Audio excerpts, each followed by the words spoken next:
The story of Samson starts out with the wife of a man named Zora. Zora's wife was not able to have any children. Suddenly the angel of the Lord appeared to her and said, "Although you have no children, you are going to have a son. You need to make sure that you do not drink any wine, and you do not eat certain kinds of meat, and to make sure that you never, ever cut his hair. Because your boy is to be set apart for God, and he will deliver God's people from the Philistines." Well, sure enough, just as the angel of the Lord had predicted, Zora's wife became pregnant, and soon she had a son, and they named him Samson.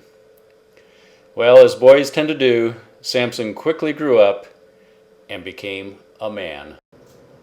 Well, one day, Samson was traveling to the land of the Philistines, but as he walked along, he did not see a lion lurking in the woods, but the lion definitely saw him. Well, Samson sat down to take a rest, and before he knew it, the lion came out of the brush and tried to attack him. Well, Samson turned, looked at the lion looked at him, and the Spirit of the Lord came upon Samson, and he grabbed the lion, and he took one mighty swoop with his bare hand and killed the lion. And so there the lion lay dead. Samson soon started causing a lot of problems for the Philistines, so many of them came to a cave where they heard he was hiding. One in particular was huge, the biggest man you've ever seen, and full of muscles. The others came toward him, shouting at the top of their voices.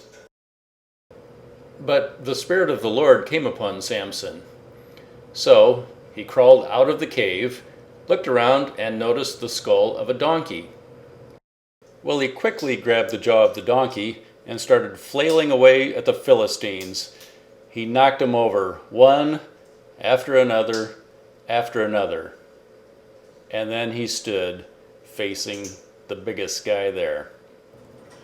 Although the Philistine was much bigger and had a lot more muscles than Samson, Samson had the Spirit of the Lord in him.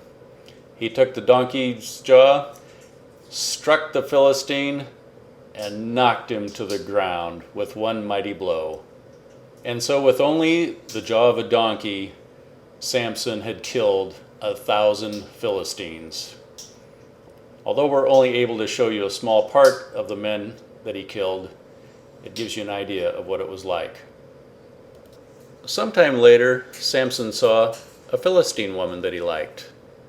She was beautiful, and Samson wanted to get to know her better. He said to her, "Hey there, baby. What's your name?" "Oh, my name's Delilah. What's yours?" "My name's Samson. Want to go out?" Sure." They quickly fell in love and soon were holding hands, and then they started kissing, and shortly after that, they were married. One day, one of the Philistines came to Delilah and said, "See if you can lure him into showing you the secret of his great strength." Delilah said, "What? I can't do that. He's my husband." "Well, we'll give you $1 million if you do. What do you think of that?" Let me think. Okay, I'll do it. And so they shook hands, and the plot was set. Soon after that, Samson and Delilah took a little trip to a beautiful area. Delilah said to Samson, "Oh, Samson, honey, you're so big and strong. Tell me the secret of your great strength and how you can be tied up and subdued." Well, surprisingly enough, Samson answered her, but he didn't quite tell her the truth. "If anyone ties me with 7 fresh bowstrings, I'll become as weak as any other man." Oh, really? That afternoon, Samson took a nap, but he didn't realize that the Philistines were hiding outside the room, and that Delilah was going to tie him up with 7 fresh bowstrings. Samson! Delilah cried. The Philistines! Huh? Samson woke up, sat up in bed, and boom! Pow! Kabam! He killed all the Philistines trying to get him. Samson, you lied to me.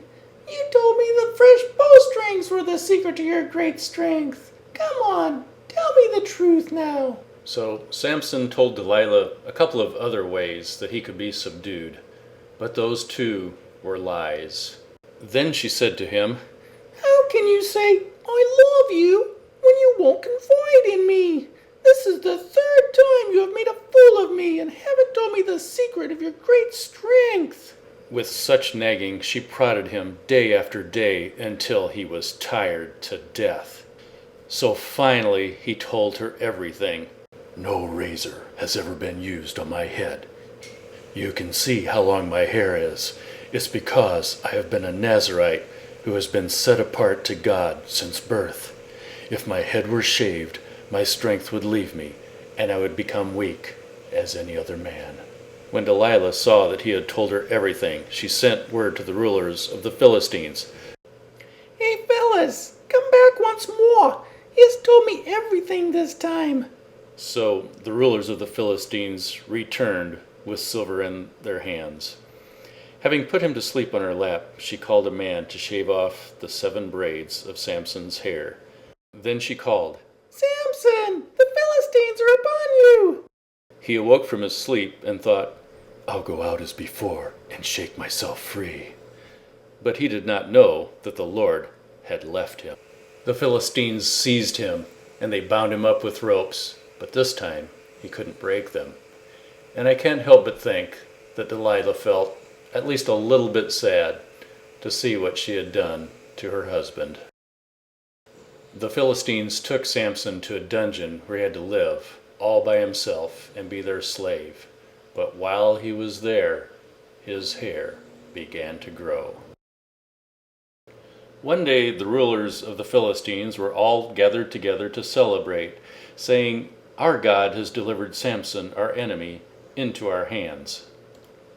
The temple was crowded with all the rulers of the Philistines, probably some of the brothers of the men Samson had killed, and they were even on the roof. Altogether, there were 3,000 men and women. While they were in high spirits, they shouted, Bring Samson to entertain us! So they called Samson out of the prison.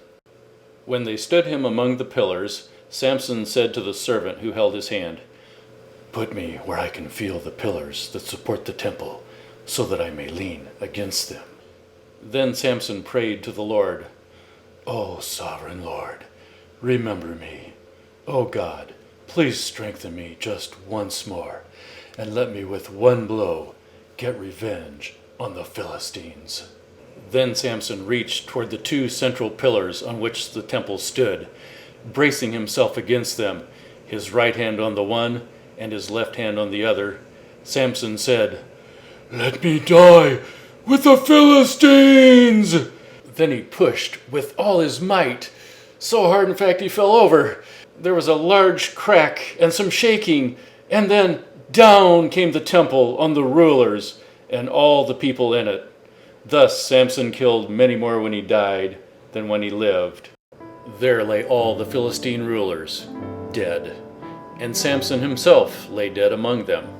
But even in Samson's death, God used him because he was set apart, which means to be holy. God's will was accomplished when Samson died, because that ended up destroying the evil Philistine empire.